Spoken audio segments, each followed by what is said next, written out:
Hey, what's up, guys? Welcome back to the next video. So this is the 31st part, guys, and in previous video we have discussed about exception handling. So in previous video, that is part 30th, we have covered complete exception handling, starting from what is exception up to user defined exception. So it was a pretty much lengthy session, I know.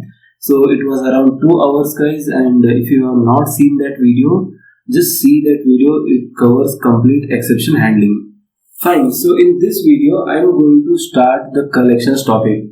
So now you know that core Java is up to OOPS concept. After that, whatever we'll be covering, these things are the advanced Java. Fine, so after that we'll be discussing the frameworks and also the file handling we'll be discussing, don't worry. So just follow the playlist, guys. You will be starting from scratch. I have started from scratch already, so you'll be going up to pro level. So I will not miss anything from this Java. So just refer this playlist for your information. I'll just tell that already इसमें 30 videos हमने बनाए हैं, ठीक है।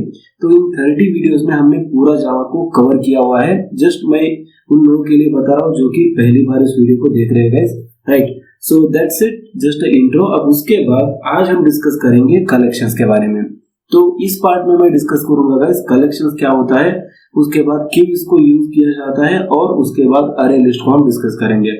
उसके बाद जो भी इसके आगे पार्ट्स आएंगे उसमें लिंक्ड लिस्ट होगा, tree, hash map, hash table, सब कुछ नीटली क्यों इसको यूज किया जाता है, क्यों ट्री लिस्ट आ गया, क्यों लिंक्ड लिस्ट आता है, तो इन सभी को क्यों जावा में इंपोर्ट किया गया है, इन सभी चीजों के बारे में हम डिस्कस करेंगे। तो सबसे पहली चीज, गाइस, कलेक्शंस। अब कलेक्शंस को पढ़ने से पहले ये जान लो कि कलेक्शन आया ही क्यों। फाइन, तो कलेक्शन इसका मतलब होता है, गाइस, अब बहुत सारे लोगों को पता है कि हम घर में शूज का कलेक्शन रखते हैं और कपड़ों का कलेक्शन रखते हैं, उसके बाद कोई गैजेट से तो उनका भी कलेक्शन रहता है। मतलब सिमिलर चीजों का या फिर कुछ चीजों का हम अगर उसको जोड़ के रखेंगे तो उसको हम कलेक्शन बोलते हैं। So I have got a good collection of this and this, so फलाना ढिमकाना होता है, राइट। तो उसी को हम कलेक्शन बोलते हैं। अब सेम चीज अगर यहाँ पे हम अप्लाई करेंगे तो कलेक्शन यहाँ पे क्या होता है, कुछ ऑब्जेक्ट्स का कलेक्शन होता है, या फिर कुछ डेटा टाइप्स का कलेक्शन हो सकता है, या फिर कुछ एलिमेंट्स का कलेक्शन हो सकता है। तो कलेक्शन मतलब एक ग्रुप करके रखना, एक ग्रुप करके उसको एक चीज के अंदर एक बॉर्डर लगा के उसके अंदर हम रखेंगे तो उसको कलेक्शन बोलेंगे।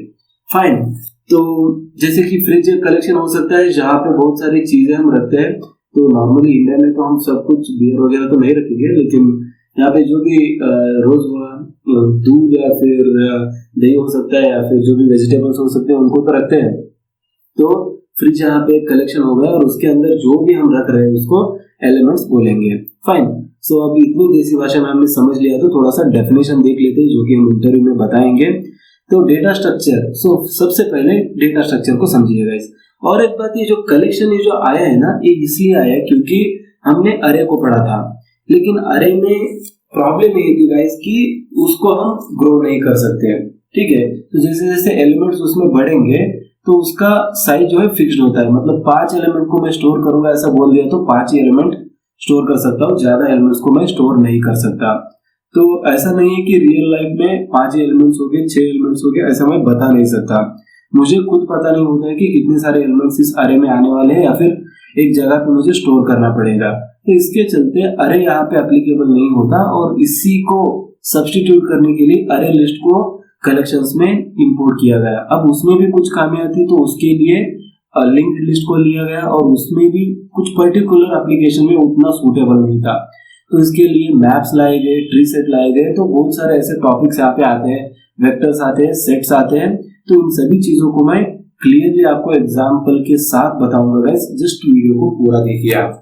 फाइन, तो सबसे पहले डेटा स्ट्रक्चर के बारे में डिस्कस कर लेते हैं। अब डेटा स्ट्रक्चर होता क्या है? तो data structure is a way of storing और ऑर्गेनाइजिंग द डेटा। अब डेटा स्ट्रक्चर मतलब डेटा का स्ट्रक्चर, डेटा को हम किस तरह से स्टोर कर रहे हैं या फिर किस वे में उसको मैं ऑर्गेनाइज करूंगा, उसी को हम बोलेंगे data structure. In other words we can say that the data structure is the representation of the data. तो जैसे कि हम एक टेबल लिख रहे हैं तो टेबल के फॉर्म में क्या लिखेंगे, 1 2 3 4 लिख सकते हैं, एक टेबल के फॉर्म में लिखेंगे। मतलब मैं कॉलम और रो वाइज उसको दिखाना चाहता हूँ। उसके बाद एक टेबल है तो उसमें कॉलम्स होंगे और रोज होंगे, तो इसको क्या बोलेंगे, टेबल डेटा स्ट्रक्चर हम बोलते हैं। अब मैट्रिक्स लिख रहे हैं तो उन 2 ब्रेसेस के अंदर हमें लिखना पड़ता है, राइट। तो उसको अभी एक डेटा स्ट्रक्चर हो गया। In the way in the sense मैं एक मैथ के रूप से अगर समझाना चाहूँ तो मैट्रिक्स हो सकता है, टेबल हो सकता है। यहाँ पे भी सेम डेटा स्ट्रक्चर्स आते हैं गाइस, बट डिफरेंट फॉर्म में, ठीक है। तो उसके बाद एग्जांपल आप यहाँ पे देख सकते हैं जो कि जावा में डेटा स्ट्रक्चर कहलाते हैं। स्टैक हो सकता है, उसके बाद क्यू होता है, अरे हो सकता है, लिंक्ड लिस्ट हो सकता है, ट्री हो सकता है, ग्राफ हो सकता है। तो बेसिकली ये कुछ एग्जांपल्स है, इतना ही सीमित नहीं, बहुत सारे और भी है, लेकिन ये जो पॉपुलर डेटा स्ट्रक्चर्स है इन्हीं को हम बोलते हैं स्टैक, क्यू, अरे, लिंक्ड लिस्ट, ट्री और ग्राफ को।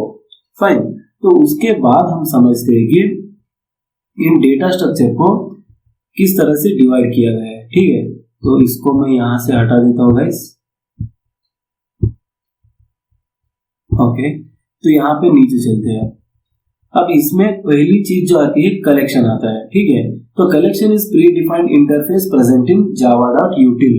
तो java.util एक पैकेज है, उसमें प्री डिफाइंड एक इंटरफेस है जो कि जब हम जावा इंस्टॉल करते हैं तभी आ जाता है, उसको हम बोलेंगे इंटरफेस, ठीक है। कलेक्शन एक इंटरफेस है, कलेक्शंस अलग है, कलेक्शन अलग है और कलेक्शंस यस लगा दिया तो वो क्लास हो जाएगा, और सिर्फ कलेक्शन करेंगे तो इंटरफेस होता है। तो इंटरव्यू में इन्हीं दोनों के बीच में भी डिफरेंस पूछा जाता है कि कलेक्शन और कलेक्शंस के बीच में डिफरेंस क्या होता है। कलेक्शन एक इंटरफेस है और कलेक्शंस जो है एक क्लास है, ठीक है। तो अब क्लास और इंटरफेस के बीच में डिफरेंस तो हमने पहली वीडियोस में देख लिया है, ठीक है। तो उसके बाद java.util पैकेज में होता है, उसको JDK 1.2 से इंट्रोड्यूस किया गया था कलेक्शन इंटरफेस को। Collection is a container in order to store a group of objects. तो जैसे कि हमने बोला था, जो कि फ्रिज के एग्जांपल से मैंने बताया था आपको कि कलेक्शन एक कंटेनर की तरह होता है जहां पे हम बहुत सारी चीजों को स्टोर कर सकते हैं। इन द सेंस जावा में अगर हम बोलेंगे तो बहुत सारे ऑब्जेक्ट्स को यहाँ पे स्टोर कर सकते हैं, ठीक है। तो उसके बाद आता है गाइस डिफरेंस, ठीक है। तो ये बहुत इंपॉर्टेंट डिफरेंस है, अच्छे से जान लो इसको। तो डिफरेंस बिटवीन अरे एंड कलेक्शन। अब अरे और कलेक्शन इन दोनों के बीच में डिफरेंस क्या होता है। तो सबसे पहला डिफरेंस आप यहाँ पे देख लीजिए, array is in homogeneous nature whereas collection is both homogeneous and heterogeneous in nature। अब इसका क्या अर्थ है guys, homogeneous in the sense same type of elements। अगर मैं array लिख रहा हूं तो उसमें सिर्फ इंटीजर को अगर मैं स्टोर कर रहा हूं तो ऐसा स्टोर करना होगा मुझे। तो एक array मान लो, ठीक है, 1 2 3 4 स्टोर कर सकता हूं। लेकिन अगर इसी को मैं कलेक्शन के फॉर्म में अगर लिखूंगा तो इसमें 1 स्टोर कर सकता हूं, उसके बाद में a स्टोर कर सकता हूं, उसके बाद में b स्टोर कर सकता हूँ, फिर 2, फिर 3। मतलब यहाँ पे हेटेरोजीनियस एलिमेंट्स अलाउड है। पहला मैंने इंटीजर स्टोर किया, उसके बाद मैंने कैरेक्टर स्टोर किया, चाहे तो कोई स्ट्रिंग है तो उसको भी मैं स्टोर कर सकता हूँ। लेकिन अरे है तो सिर्फ फिक्स्ड टाइप ऑफ एलिमेंट्स हो गए। मतलब अगर आप कहेंगे कि इंटीजर स्टोर करूंगा तो सिर्फ इंटीजर ही स्टोर कर सकते हैं, अगर आप कहेंगे कि कैरेक्टर स्टोर करेंगे तो सिर्फ कैरेक्टर्स ही स्टोर करने होंगे। Fine, so this is the first difference guys. अब उसके बाद अरे इज फिक्स साइज, जैसे कि मैंने पहले ही बताया था कि अगर अरे आप बोलेंगे कि मैं 5 एलिमेंट स्टोर करूंगा तो उसमें 5 ही एलिमेंट आप स्टोर कर सकते हैं, उतनी ही मेमोरी अलोकेट होती है। लेकिन कलेक्शन के मामले में कुछ अलग है गाइस। मतलब यहाँ पे आपको बताना नहीं है कि मैं कितने एलिमेंट्स स्टोर करूंगा, खुद मुझे पता नहीं है कितने एलिमेंट स्टोर करूंगा, जब तक मैं चाहता हूँ वहां तक मैं स्टोर करता रहूंगा। और उसके बाद आप कहेंगे कि उसका मेमोरी एलोकेशन कैसे होता है, जब भी कलेक्शन फुल हो जाता है तो उसका फिर से साइज कैसे बढ़ेगा। तो इन सभी चीजों के बारे में हम आगे डिस्कस करेंगे गाइस। लेकिन अभी इस पॉइंट के लिए सिर्फ इतना जान लो कि कलेक्शन का साइज फिक्स नहीं होता, वो डायनामिकली बढ़ता है। जैसे जैसे आप एलिमेंट्स को ऐड करेंगे उसी तरह उसका साइज भी बढ़ता जाएगा। फाइन, तो ये अभी कभी आपको ये नहीं बोलेगा कि आप एलिमेंट्स ऐड नहीं कर सकते, आप जितना चाहे उतना ऐड कर सकते हैं। So this is the second difference. अब उसके बाद no pre defined methods are present here. अब अरे के ऊपर बहुत सारे प्री डिफाइंड मेथड्स तो आपको देखने को नहीं मिलेंगे गाइस। बहुत ही बेसिक्स है, लेकिन मतलब एक लेंथ को फाइंड आउट कर सकते हैं, उसके बाद उसको हम सॉर्ट कर सकते हैं। जैसे कि मतलब 2 ही पॉपुलर मेथड जो है अरे पे हम देख सकते हैं। लेकिन कलेक्शंस पे आपको इतने मेथड्स मिलेंगे कि कोई भी आपको फिर से मतलब अपना ओन लॉजिक लिखने की जरूरत नहीं पड़ेगी। सभी मेथड्स को प्री बिल्ट इन यहाँ पे दिया गया है, जस्ट आप यूज कर सकते हैं। इसका साइज फाइंड आउट करना, सब अरे फाइंड आउट करना हो सकता है, या फिर एक पार्ट उसका निकालना हो सकता है, उसको sort in the ascending order, sort in the descending order, उसको रिवर्स करना, उसको ट्रैवर्स करना। इन सभी के लिए, हर एक चीज के लिए यहाँ पे प्री डिफाइंड मेथड्स को दिया गया है कलेक्शन में। तो आपको खुद से कोई लिखने की जरूरत नहीं है। सिर्फ अगर आप उन मेथड्स को जानते हैं तो आराम से आप प्रॉब्लम्स को सॉल्व कर सकते हैं। बहुत सारे प्रॉब्लम जो कि ऑफ कैंपस कोडिंग टाइप के होते हैं उनको कलेक्शन यूज कर अगर आप सॉल्व करेंगे तो बहुत ही इजीली सॉल्व कर सकते हैं और उसका टाइम कॉम्प्लेक्सिटी बहुत कम रहेगा और आपको जो मार्क्स मिलेंगे बहुत ही अच्छे मिलेंगे, क्योंकि कलेक्शन को यूज करना कोई मतलब आम बात नहीं होती। यहाँ पे आप एडवांस जावा को यूज करके प्रॉब्लम अगर सॉल्व कर रहे हो तो। और बहुत सारे ऐसे प्रॉब्लम्स होते हैं जो कि अरे से सॉल्व कभी नहीं होंगे, आपको कलेक्शन यूज करना ही पड़ता है। तो बेसिकली कलेक्शन जो है बहुत ही इंपॉर्टेंट टॉपिक है, हार्ड कह सकते हैं हम जावा का। फाइन, तो इसको अच्छे से जान लेना बहुत ही जरूरी है और इंटरव्यू में आपको 100% यहाँ से क्वेश्चंस आएंगे। अब उसके बाद अरे डज नॉट सपोर्ट जेनेरिक्स और कलेक्शन सपोर्ट जेनेरिक्स। ये जो फर्स्ट पार्ट, ये जो पॉइंट, दोनों पॉइंट सिमिलर मीनिंग देते हैं guys. Generics in the sense, generics का मतलब क्या होता है कि आप कोई भी एलिमेंट यहाँ पे स्टोर कर सकते हैं, चाहे आप इंटीजर करो या फिर कैरेक्टर या फिर स्ट्रिंग या फिर कोई अदर एलिमेंट, अगर डेटा टाइप है, फ्लोटिंग पॉइंट, डबल, कुछ भी आप यहाँ पे स्टोर कर सकते हैं। लेकिन यहाँ पे अरे जेनेरिक्स को सपोर्ट नहीं कर सकता। मतलब यहाँ पे आप बोलेंगे कि इंटीजर तो इंटीजर ही सपोर्ट करेगा, अगर आप बोलेंगे कि स्ट्रिंग स्टोर करूंगा तो स्ट्रिंग ही आपको स्टोर करना होगा। लेकिन कलेक्शन में बात अलग है, जैसे कि हमने बताया कोई भी डेटा टाइप हो आप यहाँ पे स्टोर कर सकते हैं। तो ये कुछ इंपॉर्टेंट डिफरेंसेस है गाइस बिटवीन अरे एंड कलेक्शन। आई होप आपको समझ में आ चुके होंगे। फाइन, तो अब बढ़ते हैं नेक्स्ट टॉपिक की तरफ जो कि important methods under collection interface. अब कलेक्शन के अंदर कितने मेथड्स आते हैं, जैसे कि मैंने बताया बहुत सारे pre defined built in methods आते हैं, तो कितने आते हैं यहाँ पे मैंने 10 लिस्ट किए हुए हैं गाइस, लेकिन इतना ही सीमित नहीं, इसके अलावा भी बहुत सारे मेथड्स है। आप अगर गूगल करेंगे तो आपको मिल जाएगा। लेकिन ये जो 10 मेथड है ये बहुत ही इंपॉर्टेंट है, इनको हम हमेशा यूज करेंगे जब भी हम प्रॉब्लम सॉल्व करेंगे या फिर जो भी इम्प्लीमेंटेशन हम आगे करेंगे तब इन्हीं सारे मेथड्स को हम यूज करेंगे। तो इसके चलते इन्हीं को, इन 10 मेथड को याद रखेंगे तो this is more than enough guys. ठीक है, तो पहला मेथड देख लीजिए, यहाँ पे ऐड मेथड होता है जो कि सभी अरे के एलिमेंट्स को ऐड कर सकता है। ठीक है, अब यहाँ पे मेरा अरे बोल रहा हूँ इन द सेंस अरे लिस्ट। ठीक है, तो अरे लिस्ट आएगा अब इसके बाद, और ऐड, इसके बाद ऐड ऑल होता है जो कि सभी एलिमेंट्स को ऐड करेगा। उसके बाद ये जो ऐड है पर्टिकुलर एक एलिमेंट को ऐड करेगा। उसके बाद रिमूव, एक एलिमेंट को रिमूव करने के लिए, रिमूव ऑल, सभी एलिमेंट को रिमूव करने के लिए। कंटेंट्स, मतलब आप इसमें एक एलिमेंट पास करेंगे इस मेथड में, एक अरे पे, यहाँ पे एक अरे मान लो, इसके बारे में मैं डिस्कस करूंगा, फिर भी यहाँ पे मैं बता देता हूँ आपको 1 2 3 और 4। अब इसमें क्या करूंगा, कंटेंट्स यहाँ पे मैं पास कर दूंगा 1 गाइस। तो ये क्या करेगा, इस पर्टिकुलर, इसका मान लो नाम अरे ए है। ठीक है, तो अरे ए, क्या इस अरे ए में 1 है, इसको चेक करेगा। तो बेसिकली सभी एलिमेंट को एक के बाद एक चेक करेगा। 1 is equal to 1, yes present. अगर मैं यहाँ पे 4 दूंगा तो बात अलग हो जाएगी। 4 इज इक्वल टू 1 नहीं है तो नेक्स्ट एलिमेंट को जाएगा। 4 इज इक्वल टू 2 नहीं है, नेक्स्ट एलिमेंट को जाओ। 4 इज इक्वल टू 3 नहीं है, नेक्स्ट एलिमेंट को जाओ। 4 इज इक्वल टू 4, हाँ। अगर यहाँ पे मैं 5 दे दूंगा गाइस तो ये चेक करेगा 4 तक। अब नेक्स्ट एलिमेंट नहीं है तो ये बता देगा कि जो आपने एलिमेंट यहाँ पे 5 दिया गया है ये इस अरे में प्रेजेंट नहीं है। तो इसका रिटर्न टाइप क्या हो सकता है, बूलियन होगा, जो कि ट्रू या फिर फॉल्स दे देगा। ठीक है, तो उसके बाद कंटेंट्स ऑल, मतलब यहाँ पे भी एक अरे पास करेंगे हम और इसमें इसको बोलेंगे कि क्या ये सभी एलिमेंट्स इसमें प्रेजेंट है। तो कंटेंट्स ऑल का सीधा सीधा मतलब निकलता है। फाइन, उसके बाद जो है नेक्स्ट मेथड है साइज। अब साइज सीधी सी बात है गाइस, साइज को कैलकुलेट करेगा, मतलब इसका साइज कितना हो सकता है, इसका साइज 1 2 3 4 है, लेकिन इसका इंडेक्स 3 होगा क्योंकि इंडेक्स 0 से स्टार्ट होता है। उसके बाद ई इज एम्प्टी, मतलब जो भी अरे हमने यहाँ पे लिया है या फिर अरे लिस्ट लिया है क्या वो एम्प्टी है, इसको चेक करेगा। ठीक है, अगर यस एम्प्टी है तो ये रिटर्न ट्रू करेगा, अगर एम्प्टी नहीं है तो रिटर्न फॉल्स करेगा। उसके बाद क्लियर, जो भी एलिमेंट्स इसमें हैं सभी को क्लियर करने के लिए, मतलब डिलीट करने के लिए यहाँ पे क्लियर मेथड को हम यूज कर सकते हैं। और पब्लिक इंटरफेस आइटरेटर, मतलब जब भी हम आगे बढ़ेंगे लिंक्ड लिस्ट की तरफ या फिर उसके बाद ट्री आएगा, उसके बाद वेक्टर्स आएंगे, तब हम डायरेक्टली फॉर लूप की मदद से आइटरेट नहीं कर सकते क्योंकि वहां पे इंडेक्स पे काम नहीं होता।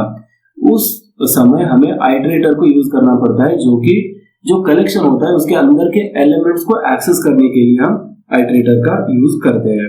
फाइन, सो इन 10 मेथड का आई होप आपको समझ में आ गया होगा क्या कुछ इसका उपयोग होता है। ओके गाइस, अब नेक्स्ट बढ़ते हैं। नेक्स्ट हम अब लिस्ट को या फिर अरे लिस्ट जो हम बोलते हैं उसको डिस्कस करेंगे।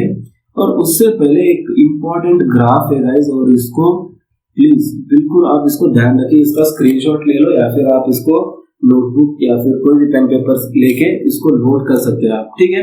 तो देखिए सबसे पहले इस करेक्शन हायरार्की को आपने दिमाग में रखना है। तो कभी भी आपको कोई भी पूछेगा कि कलेक्शन हायरार्की आपको पता है, तो आपको सीधा सा आंसर देना जी हाँ मुझे कलेक्शन हायरार्की पता है, मैं उसको अच्छी तरह से एक्सप्लेन कर सकता हूँ। मतलब ये जो पूरा कलेक्शन का टॉपिक है, जैसे कि मैं बता रहा था, अरे लिस्ट आएगा, उसके बाद vector, stack, linked list, priority queue, hash set, linked list, उसके बाद लिंक्ड हैश सेट है यहाँ पे, लिंक्ड लिस्ट मैंने डुप्लीकेट लिख दिया है, ठीक है। तो लिंक्ड हैश सेट है, हैश सेट, उसके बाद लिंक्ड हैश सेट आता है यहाँ पे, लिंक्ड लिस्ट नहीं है, फाइन। तो उसके बाद सॉर्टेड लिस्ट, सॉर्टेड सेट आएगा, उसके बाद नेविगेबल सेट आएगा, उसके बाद ट्री सेट आएगा। अब इसमें घबराने की जरूरत नहीं है, बहुत ही सिंपल से टॉपिक है। इसमें थोड़ा सा कंफ्यूजन आपको होता है, एक या फिर दो बार आप अगर पढ़ लेंगे तो आपको बिल्कुल भी यहाँ पे कोई चिंता करने की जरूरत नहीं है, फाइन। सो अब यहाँ पे देखिए सबसे पहले कलेक्शन हायरार्की में आइटरेबल एक इंटरफेस।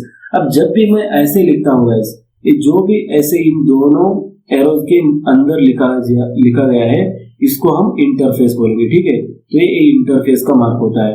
अब जो भी अगर यहाँ पे एरोज नहीं है, ऐसे इंक्रीजिंग और डिक्रीज एरो नहीं है, तो उसको हम क्लास बोलेंगे, यानी कि इम्प्लीमेंटेशन क्लास बोलेंगे, ठीक है। तो सबसे पहले ये क्या आता है, एक आइटरेबल। आइटरेबल जो है एक इंटरफेस है और उसको इनहेरिट करता है कलेक्शन। तो आइटरेबल के अंदर कलेक्शन आता है, इन द सेंस उसको इनहेरिट कर लेता है। तो कलेक्शन भी एक इंटरफेस है, फाइन। तो हमने पढ़ा था कि कलेक्शन से, ठीक है। तो कलेक्शन के ऊपर एक होता है आइटरेबल और उसको इनहेरिट करता है गाइस, एक करता है कलेक्शन, दूसरा करता है यहाँ पे देखिए कलेक्शन, कलेक्शन और कलेक्शन, है तीनों कलेक्शन ही होते हैं, फाइन। तो इसी को मैं यहाँ पे लिख रहा हूँ जिससे कि हमें देखने में आसानी हो जाएगी, फाइन। तो उसके बाद अरे लिस्ट आता है जो कि इसको इंप्लीमेंट करेगा कलेक्शन को।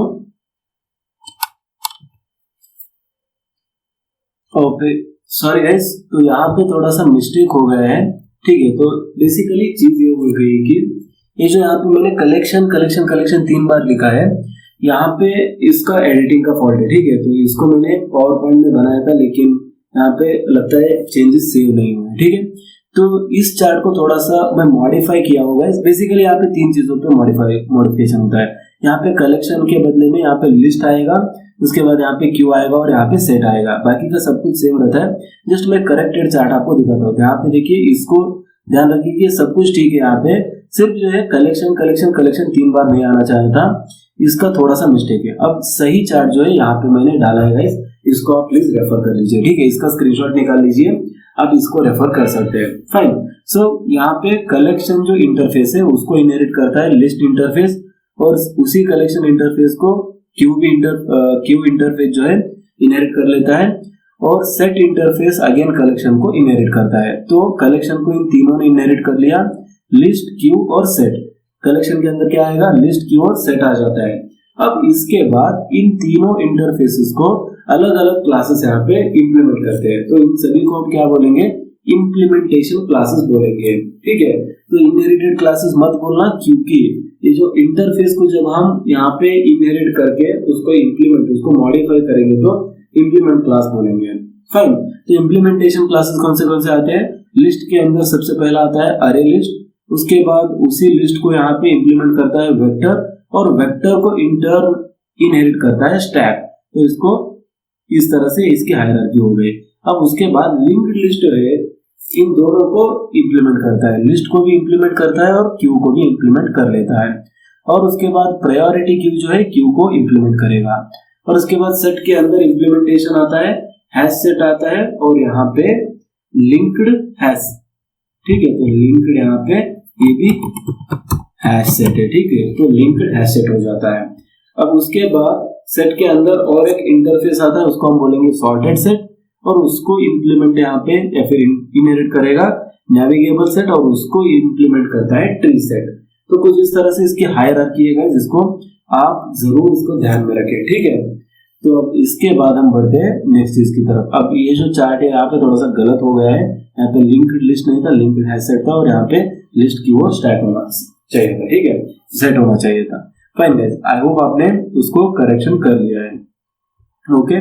अब उसके बाद सबसे पहले हम डिस्कस कर लेते हैं लिस्ट के बारे में। तो देखिए गाइस, ऐसे ही सीरियली हम जाएंगे। सबसे पहले हम लिस्ट के बारे में डिस्कस करेंगे, उसके अंदर अरे लिस्ट, और उसके बाद वेक्टर डिस्कस करेंगे, उसके बाद स्टैक, उसके बाद हम चलेंगे क्यू की तरफ, वहां पे लिंक्ड लिस्ट होगा, उसके बाद प्रायोरिटी क्यू होगा। अब ये जो अरे लिस्ट है और लिंक्ड लिस्ट है दोनों सिमिलर है, तो इसको पहले हम डिस्कस कर लेते हैं।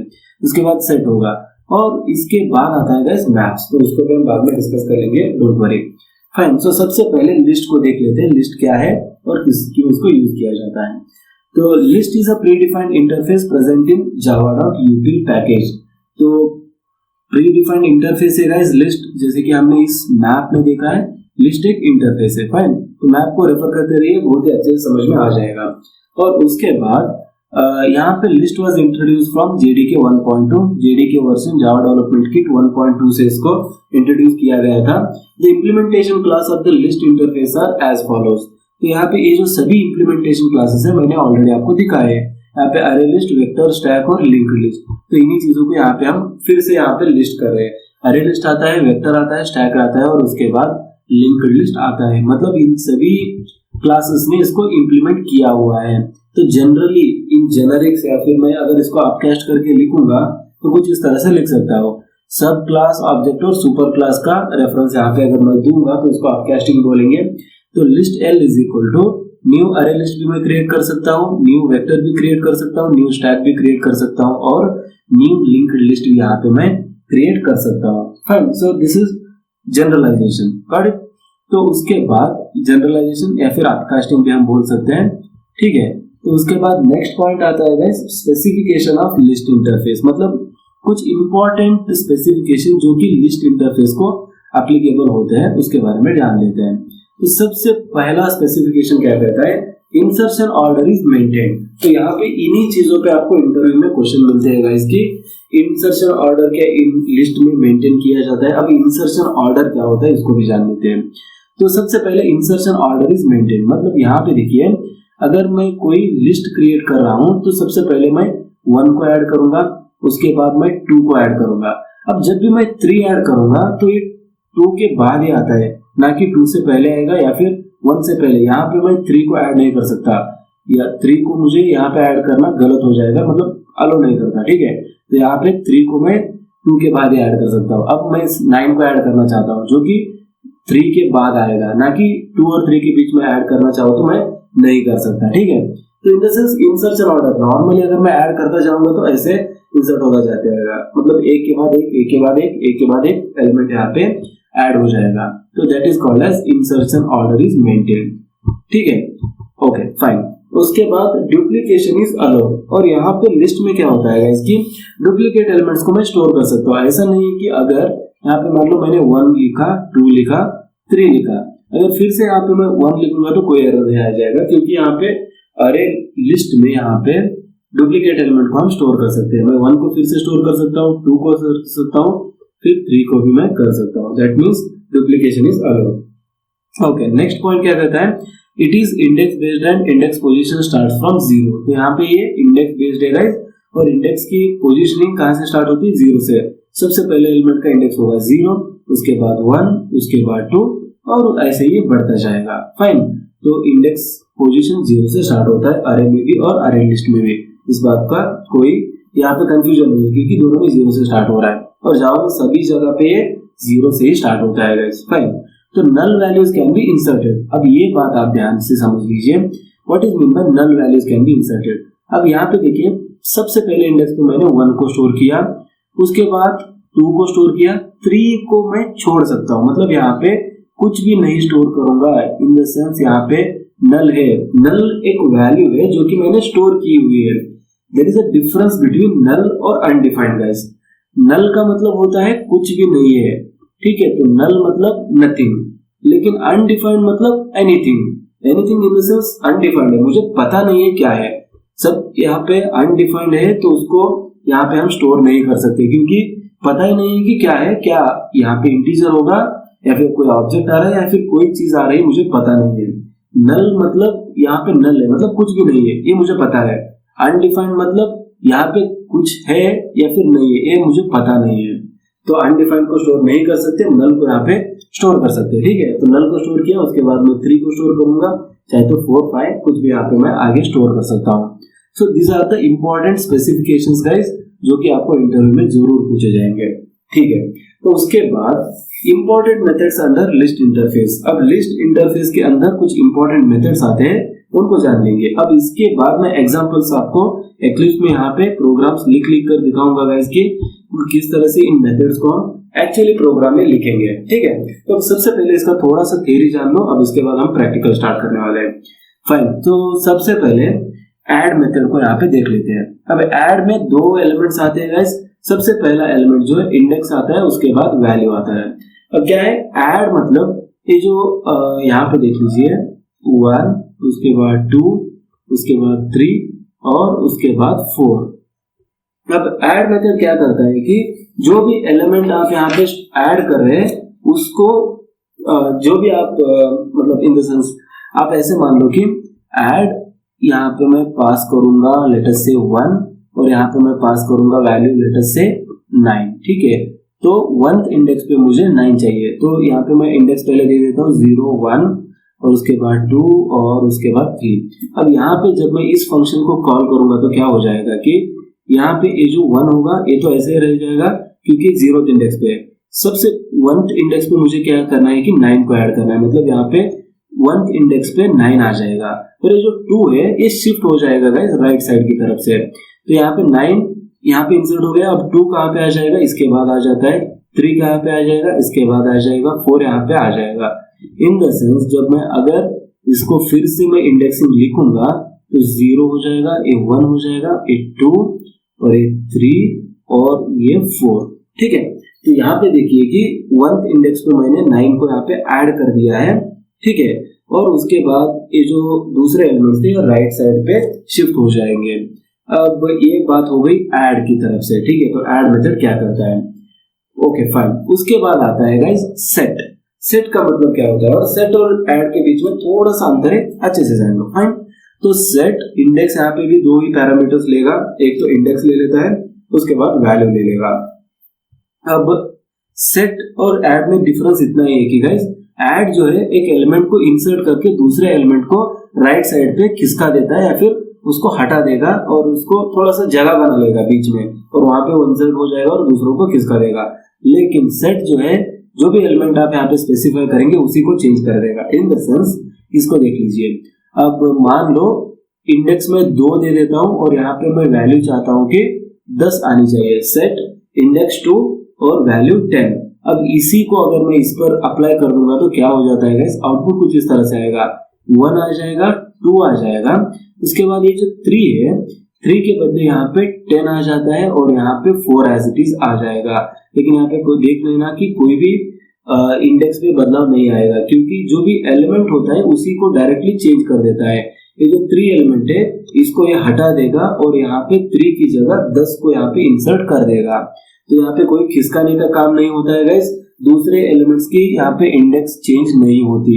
तो अगर मैं इंडेक्स इनको वापस से दे दूंगा तो 0 आ जाएगा, 1 आ जाएगा, 2 आ जाएगा और 3 आ जाएगा। आप देख सकते हैं यहाँ पे भी 0 था 1 का, यहाँ पे 2 का 1 था, यहाँ पे भी 2 का 1 है, यहाँ पे 4 का 3 था और यहाँ पे भी 4 का 3 है। तो ये बेसिक डिफरेंस होता है सेट और ऐड के बीच में। फाइन, उसके बाद गेट, ये सिंपल सी चीज है गाइस। गेट और इसके अंदर आपको जो भी इंडेक्स वैल्यू है उसको देनी है। तो गेट 2 कहूंगा तो मैं यहाँ से ये जो 4 है या फिर ये जो भी एलिमेंट यहाँ पे था ये आ जाएगा। फाइन, यहाँ पे 4 है तो ये 4 यहाँ पे आ जाता है गेट मेथड की मदद से। अब उसके बाद इंडेक्स ऑफ है, तो यहाँ पे कोई एलिमेंट का आप अगर इंडेक्स जाना चाहते हैं तो इस मेथड की मदद से आप ले सकते हैं। तो इंडेक्स ऑफ और मैं यहाँ पे पास करूंगा 4, तो यहाँ पे 4 का इंडेक्स क्या है गाइस 3, तो ये 3 रिटर्न कर देगा। और लास्ट इंडेक्स ऑफ मतलब मान लो इस एग्जांपल को देखिए, ठीक है। तो मान लो यहाँ पे एक अरे जहाँ पे 1, 2 और 3 है, उसके बाद 2 है, तो यहाँ पे मैं पास करता हूँ लास्ट इंडेक्स ऑफ। तो इंडेक्स ऑफ 2 अगर मैं पास करूंगा गाइस तो 2 तो 2 जगह है, यहाँ पे भी है और यहाँ पे भी है। अगर यहाँ पे देखिए 0, 1 और 2 और उसके बाद 3 है, ठीक है। तो कौन सा इंडेक्स वैल्यू दे देगा, क्योंकि 2 तो फर्स्ट इंडेक्स पे भी है और थर्ड इंडेक्स पे भी है। तो अगर जस्ट आप यहाँ पे देखेंगे इंडेक्स ऑफ, अगर आप कॉल करेंगे तो सबसे पहला जो ऑकरेंस होता है उसी का दे देता है, मतलब यहाँ पे आउटपुट आपको 1 मिल जाएगा। अगर आप चाहते हैं कि मुझे लास्ट ऑकरेंस चाहिए तो आपको यहाँ पे लास्ट इंडेक्स ऑफ और एलिमेंट अगेन 2 पास करेंगे तो आपको ये जो है 3 मिल जाएगा, क्योंकि ये लास्ट है अरे में और हमने बुलाया था लास्ट इंडेक्स को। तो डिफरेंस इतना ही होता है कि अगर जस्ट आप इंडेक्स ऑफ लिखेंगे तो फर्स्ट प्रेफरेंस को या फिर फर्स्ट ऑकरेंस को आपको दिखाया जाता है, उसका एलिमेंट का जो इंडेक्स होता है उसको दे दिया जाता है, लेकिन लास्ट इंडेक्स अगर आप कॉल करेंगे तो उस एलिमेंट का लास्ट ऑकरेंस का जो इंडेक्स होता है उसको आपको दे दिया जाता है। So that was the difference between index and last indexes. ठीक है, तो ये कुछ मेथड्स थे जो कि कलेक्शंस में यूज होंगे। अब उसके बाद सबसे पहले हम डिस्कस कर लेते हैं अरे लिस्ट के बारे में। तो बहुत ही इंटरेस्टिंग टॉपिक है, अच्छे से इसको समझ लीजिए। फाइन, तो लिस्ट और अरे लिस्ट के बीच में कुछ डिफरेंस होता है, उसको आप समझ जाएंगे तो बहुत ही अच्छा, मतलब आसानी होगी आपको जो भी इंटरव्यूज होते हैं उनको क्रैक करने में। Okay guys, fine. तो अरे लिस्ट का सबसे पहले डेफिनेशन देख लेते हैं हम। तो array list is a pre defined class present in java.util package. तो जब भी आपको ये कुछ ऐसा डिफरेंस आएगा तो यहाँ पे देखिए अरे list is what, it is a class, क्योंकि इसने लिस्ट को इंप्लीमेंट किया हुआ है तो ये क्लास हो गया। तो array list is a class. मैं आपको आप हमेशा एक स्क्रीनशॉट करके रखिए या फिर एक पेज पर लिख के रख दीजिए, ये पूरा कलेक्शन खत्म होने तक आपको रेफर करना होगा। अब उसके बाद डेफिनेशन हो गया array list is a predefined class present in java.util package. Array list was introduced from JDK 1.2 same as that of the collection interface. तो बेसिकली 1.2 से इसको इंट्रोड्यूस किया गया था। All the 4 specifications of list is followed by array list as well. तो जो भी specifications हमने लिस्ट के बारे में बोले थे, इन द सेंस उसमें क्या कुछ हो सकता है, insertion order is maintain, duplication is allowed, it is index based and index position starts from 0 और null values can be inserted. तो ये जो 4 स्पेसिफिकेशंस, सॉरी गाइस ये कुछ ओपन हो गया, इसको मैं क्लोज कर देता हूँ। ओके, तो ये जो 4 स्पेसिफिकेशंस हमने डिस्कस किए थे लिस्ट के बारे में, तो इन सभी स्पेसिफिकेशंस को अरे लिस्ट भी यहाँ पे फॉलो कर लेता है। Fine, so this the second point. अब उसके बाद थर्ड पॉइंट आता है गाइस, जो कि the initial capacity of array list is 10। तो यहाँ पे आप कहेंगे कि जैसे कि मैंने बताया था अरे लिस्ट जो है चाहे जितने एलिमेंट्स आप स्टोर करो उतने एलिमेंट्स को यहाँ पे स्टोर कर सकते हैं। इन द सेंस सबसे पहले जब भी आप अरे लिस्ट क्रिएट करेंगे तो उसका जो कैपेसिटी होता है गाइस वो 10 होता है। इन द सेंस आप उसमें सबसे पहले 10 एलिमेंट्स को स्टोर कर सकते हैं। सो 1 से लेकर 10 एलिमेंट, 1 उसके बाद 2 स्टोर करेंगे, उसके बाद 3, ऐसे करके आप अगर यहाँ पे 10 तक स्टोर कर देंगे तो इसमें जो है अरे लिस्ट का इनिशियल कैपेसिटी इतना होता है।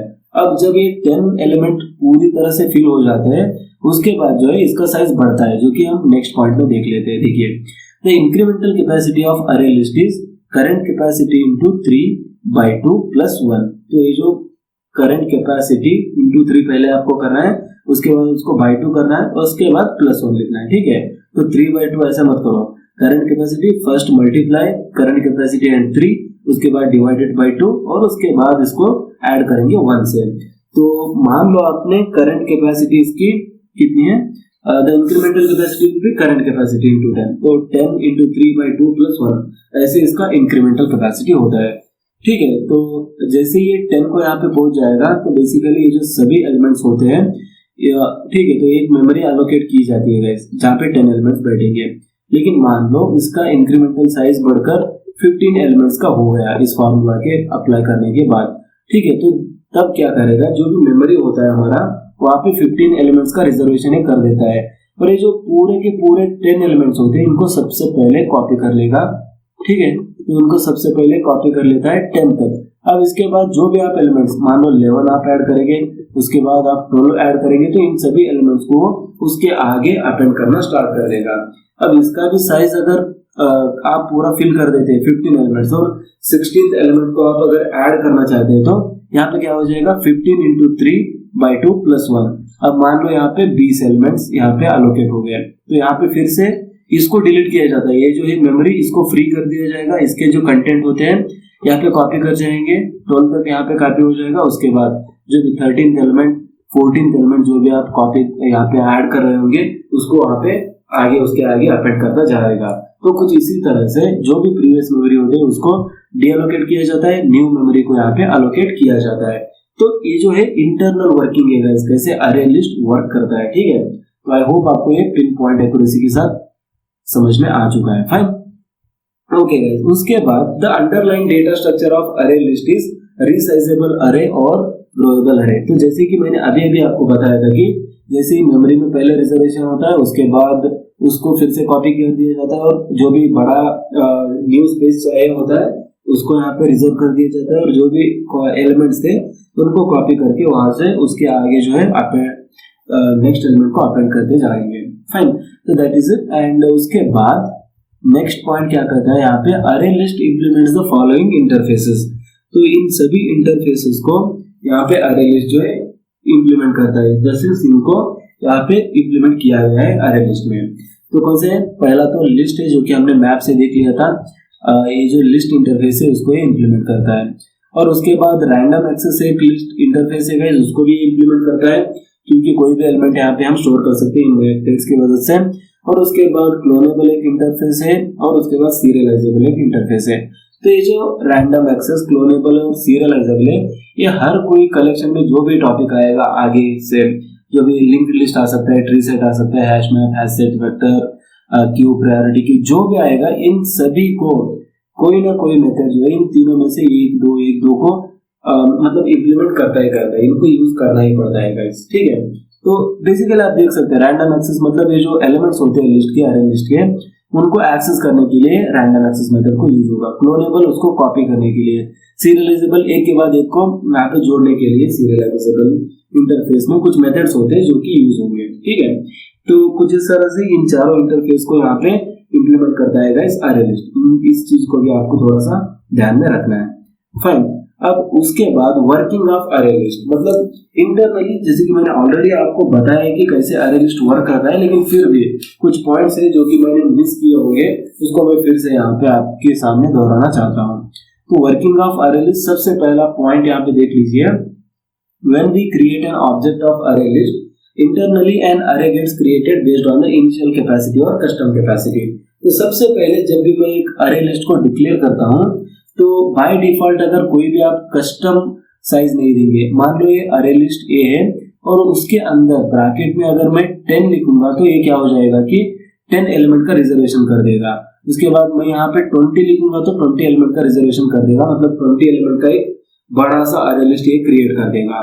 लेकिन अगर मैं इसमें कुछ भी नहीं पास करूंगा तो बाय डिफॉल्ट ये जो है 10 ले लेता है, क्योंकि आपने यहाँ पे पिछले पॉइंट में पढ़ा था कि इसका इनिशियल कैपेसिटी जो है 10 होता है। इन द सेंस मैं कुछ भी पास नहीं करूंगा तो ये 10 ले लेगा, या फिर मैं अगर 100 यहाँ पे पास करूंगा तो ये 100 का रिजर्वेशन मेमोरी में कर देगा। तो ये आप पे डिपेंड होता है कि क्या आप कस्टम कैपेसिटी देना चाहते हैं, मतलब आप खुद से कोई नया वैल्यू देना चाहते हैं, या फिर जो भी 10 का वैल्यू जो कि इनहेरेंटली यूज करेगा उसी को आप यूज करना चाहते हैं। Fine, so this is the first point guys। अब उसके बाद we add an object into the collection using add method, and if the collection is full and we still add an object, then internally a new array gets created based on the incremental capacity formula। तो जैसे कि मैंने बताया था, एक अरे आपने create कर लिया, उसमें आपने 10 एलिमेंट्स 1 से लेकर 10 तक ऐड किए। अगर फिर से आप 11th एलिमेंट यहाँ पे ऐड करना चाहते हैं तो इस अरे को यहाँ पे इंक्रीमेंटल कैपेसिटी के बेसिस पे एक बड़ा सा अरे क्रिएट कर दिया जाएगा, और जो भी एलिमेंट्स यहाँ पे थे इन सभी को यहाँ पे कॉपी कर दिया जाता है, और जो भी दूसरा एलिमेंट आप 11 ऐड करना चाहते हैं यहाँ पे 11 ऐड हो जाएगा। तो यही पॉइंट यहाँ पे दोहरा रहा हूँ। उसके बाद all the objects from the old array gets copied into the newly created array, जो कि हमने बताया था। उसके बाद the reference which was pointing to the old array get dereferenced and start pointing to the newly created array। मतलब जो भी यहाँ पे मैंने array 1 A1 यहाँ पे लिखा था, तो ये जो A1 है इसको डिलीट करने के बाद इसको इरेज कर दिया जाएगा, और ये जो A1 का रेफरेंस वहां पे पॉइंट करता था अब इस मेमोरी लोकेशन पे पॉइंट करना स्टार्ट कर देगा, क्योंकि हमने दूसरी मेमोरी लोकेशन पे इस अरे को क्रिएट किया है, तो रेफरेंस भी तो चेंज होना चाहिए। Fine, so that's pretty much simple guys. Okay, so after this अब नेक्स्ट एग्जांपल देखिए, कुछ अरे को ऐड करना कैसे होता है, और उसके बाद कुछ डायग्रामेटिकली मैंने समझाने की कोशिश किया, आपको अच्छा लगेगा। ओके, तो यहाँ पे A1 J is equal to new A1, मतलब J एक अरे लिस्ट है गाइस जो कि मैंने क्रिएट किया है। फाइन, तो जस्ट रफ सूडो एग्जांपल लिखा है गाइस, j डॉट ऐड 10 लिखूंगा, मतलब 10 एलिमेंट को मैं इस अरे लिस्ट में ऐड करना चाहता हूँ, तो यहाँ पे 10 आ गया।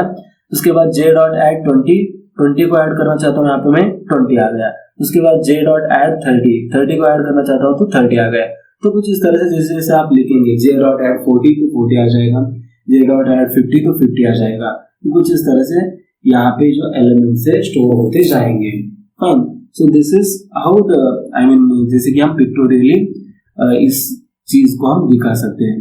अब इसके बाद नेक्स्ट टॉपिक है लिंक्ड लिस्ट गाइस, लेकिन लिंक्ड लिस्ट को डिस्कस करने से पहले मैं आपको एक्लिप्स में बहुत सारे एग्जांपल्स दिखाना चाहूंगा जो कि अरे लिस्ट पे हमारे होंगे। ठीक है, तो अरे लिस्ट पे कुछ एग्जांपल्स देख लेते हैं। फाइन, तो मैं एक्लिप्स की तरफ चलता हूँ गाइस, और let me just open the eclipse और हियर।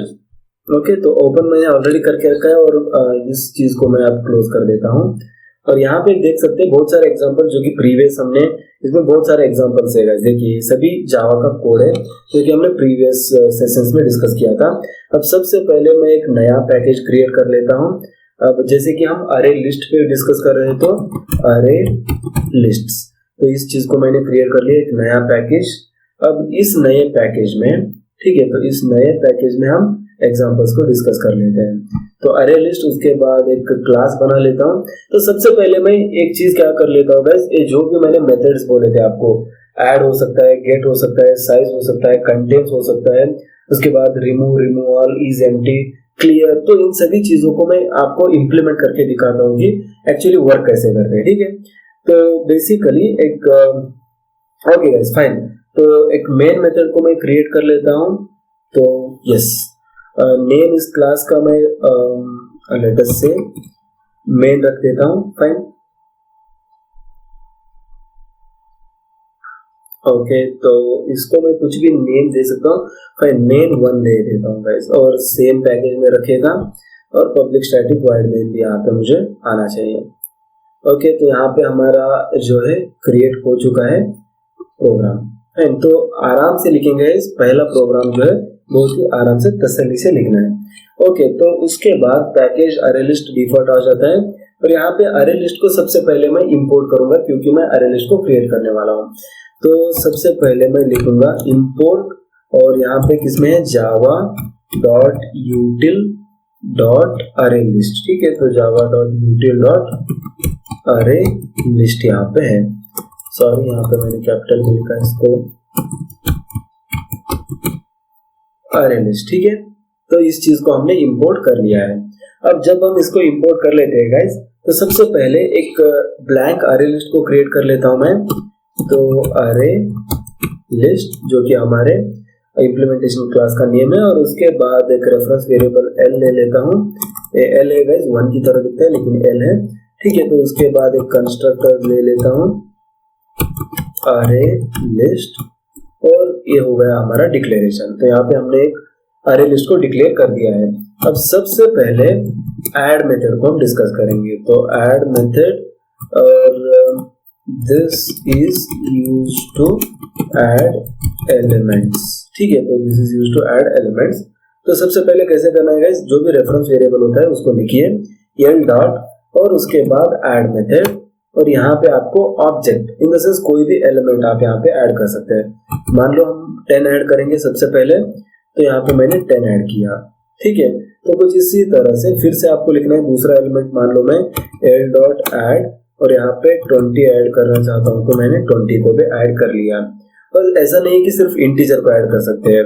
तो देखिए मैं दूसरे यहाँ पे इसीलिए ऑब्जेक्ट आ रहा है। यहाँ पे हर एक चीज जो कि आप एक अरे लिस्ट में इंसर्ट करेंगे एक ऑब्जेक्ट की तरह देखी जाती है, एक सेपरेट क्लास की तरह इसको देखा जाता है।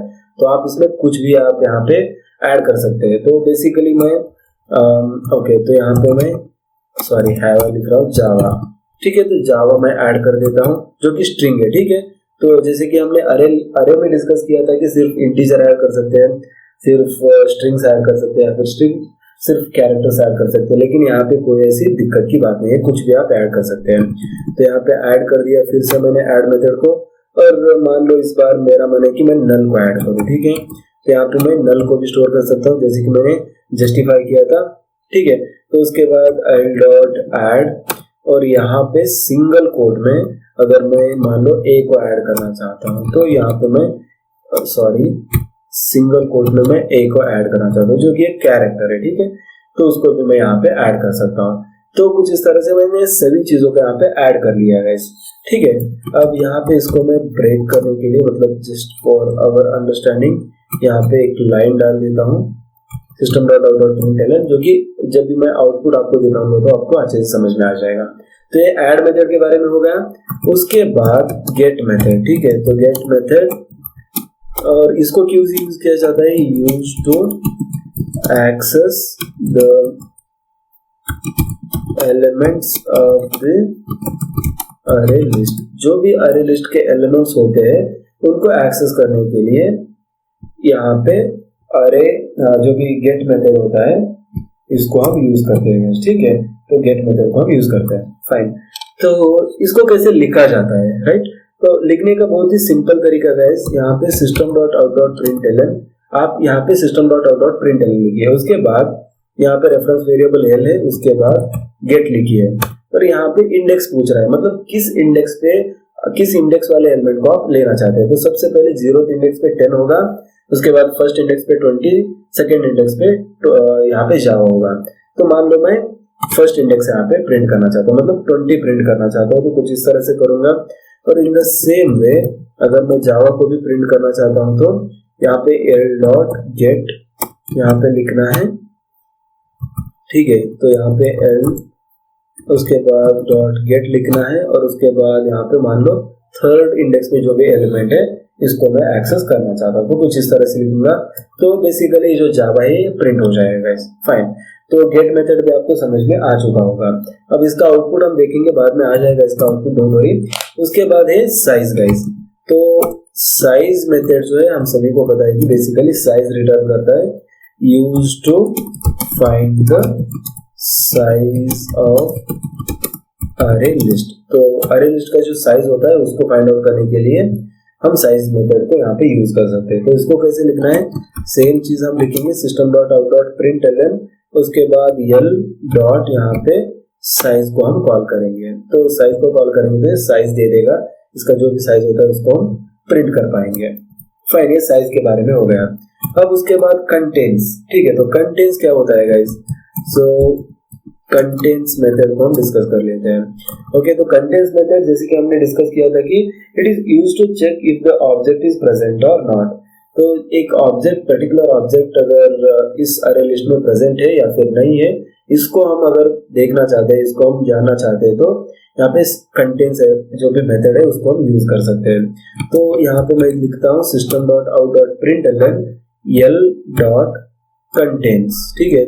l.contains यहाँ पे देखिए, और यहाँ पे ऑब्जेक्ट बोल रहा है कि किस ऑब्जेक्ट को आपको चेक करना है। तो मान लो मैं 20 या फिर समझ लो मैं यहाँ पे कैरेक्टर ए को पास कर दूंगा। तो मैं जानना चाहता हूँ ये जो कैरेक्टर ए है ये मेरे अरे लिस्ट में प्रेजेंट है या फिर नहीं है, तो इसको मैं यहाँ पे रिटर्न कर सकता हूँ, ठीक है।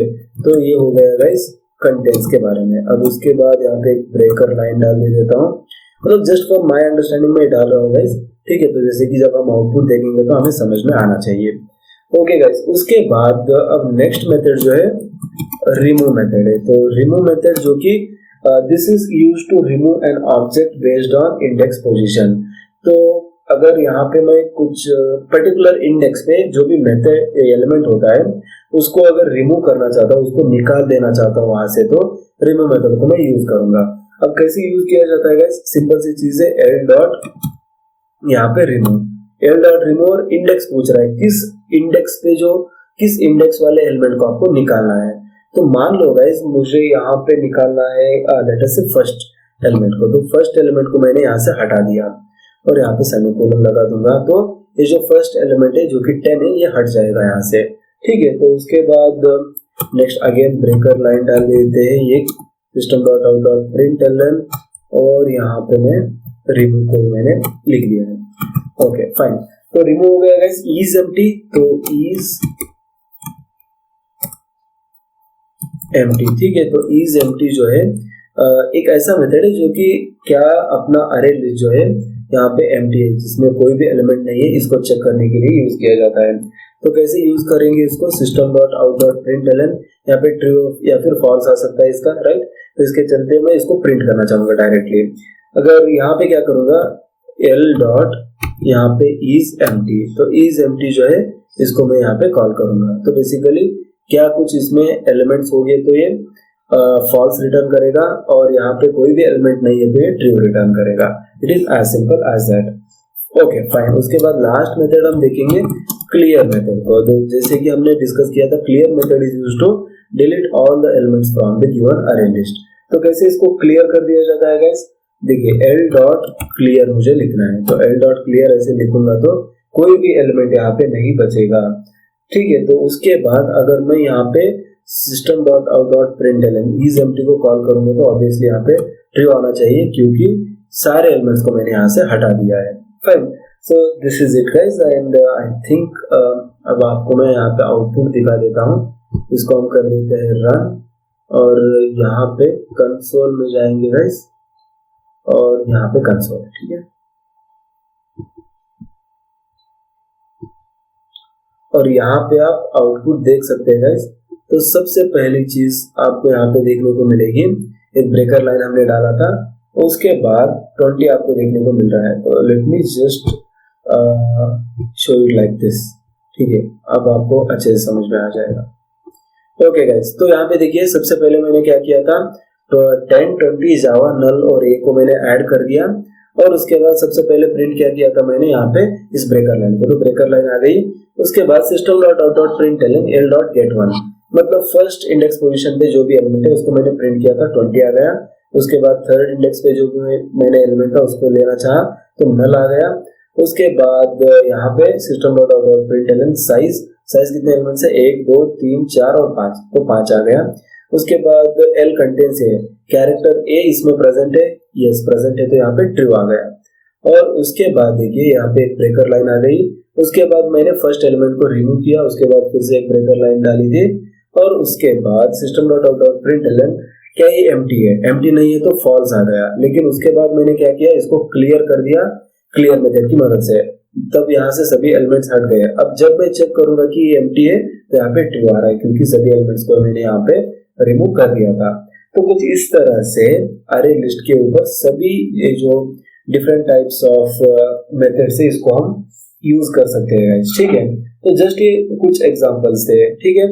तो ऐसे करके हम बहुत सारे एलिमेंट्स को भी यहाँ पे आप ऐड कर सकते हैं। अब देखिए एक प्रॉब्लम को मैं यहाँ पे सॉल्व करूंगा। प्रॉब्लम कुछ इस तरह से कहता है guys, write a Java program to store 3 heterogeneous elements or objects inside array list and traverse it using for loop both forward and reverse direction। तो बेसिकली एक आपको अरे लिस्ट क्रिएट करना है जहाँ पे 3 तरह के हेटेरोजीनियस, मतलब सेम टाइप के एलिमेंट्स आपको स्टोर नहीं करने हैं, सेम टाइप ऑफ ऑब्जेक्ट्स आपको स्टोर नहीं करने हैं, और उसको फॉर लूप की मदद से आपको ट्रैवर्स करना होगा, इन द सेंस आपको उसको एक्सेस करना होगा। तो उस चीज को मैं करके दिखाता हूँ गाइस आपको। यहाँ पे देखिए सबसे पहले एक क्लास क्रिएट कर लेता हूँ, ठीक है। तो इसको लेटर से डेमो1 क्लास दे देता हूँ, फाइन। तो उसके बाद पब्लिक स्टैटिक वॉइड मेन सब कुछ यहाँ पे रहेगा, और यहाँ इस चीज को मैं अभी फिलहाल के लिए इसको मैक्सिमाइज कर दूंगा, आपको देखने में आसानी होगी। और यहाँ पे सेम चीज है, पहले इंपोर्ट जावा डॉट यूटिल डॉट अरे लिस्ट, तो इस चीज को मैं सबसे पहले इंपोर्ट कर लेता हूँ। अब यहाँ पे देखिए पब्लिक स्टैटिक वॉइड मेन सब कुछ आ गया। अब यहाँ पे एक अरे लिस्ट को क्रिएट कर लेता हूँ, तो अरे लिस्ट, और इसको लेटर से अगेन एल और न्यू अरे लिस्ट। तो न्यू अरे लिस्ट को मैंने यहाँ पे क्रिएट कर लिया, जो कि रेफरेंस वेरिएबल एल है। तो इसमें जैसे कि हमने कहा था 3 हेटेरोजीनियस ऑब्जेक्ट्स को मुझे ऐड करना है, तो एल डॉट ऐड को मैं कॉल कर लेता हूँ, और सबसे पहले जो है इसमें एक इंटीजर को ऐड करूंगा, फाइन। उसके बाद एल डॉट ऐड, और यहाँ पे मैं एक स्ट्रिंग को यहाँ पे ऐड करूंगा गाइस, और दिस इज जावा कोडिंग, ठीक है। तो जावा कोडिंग मैंने एक स्ट्रिंग को ऐड कर दिया। अब उसके बाद एल डॉट ऐड, और यहाँ पे मान लो एक कैरेक्टर को ऐड कर लेता हूँ, लेट अस से J, ठीक है, इस कैरेक्टर को मैंने यहाँ पे ऐड कर दिया। ओके, तो सबसे पहली चीज हमने कर दी, 3 हेटेरोजीनियस ऑब्जेक्ट्स को एक अरे लिस्ट में हमने डाल दिया। अब उसके बाद इन सभी चीजों को फॉरवर्ड और रिवर्स डायरेक्शन में मुझे एक्सेस करना होगा, जो कि फॉर लूप की मदद से करना है। तो कैसे कर सकते हैं गाइस? ठीक है, तो सिंपल सी चीज है, for int i is equal to 0, that is starting from 0th element and i should be less than, ठीक है, तो l डॉट यहाँ पे लेंथ नहीं होता है, साइज होता है, क्योंकि लेंथ सिर्फ अरे पे होता है, अरे लिस्ट पे साइज आता है, तो साइज, ठीक है, तो लेंथ मत लिखना, गलत हो जाएगा। और यहाँ पे i प्लस प्लस मुझे लिखना है, जो कि इसको ट्रैवल करने के लिए यूज होगा।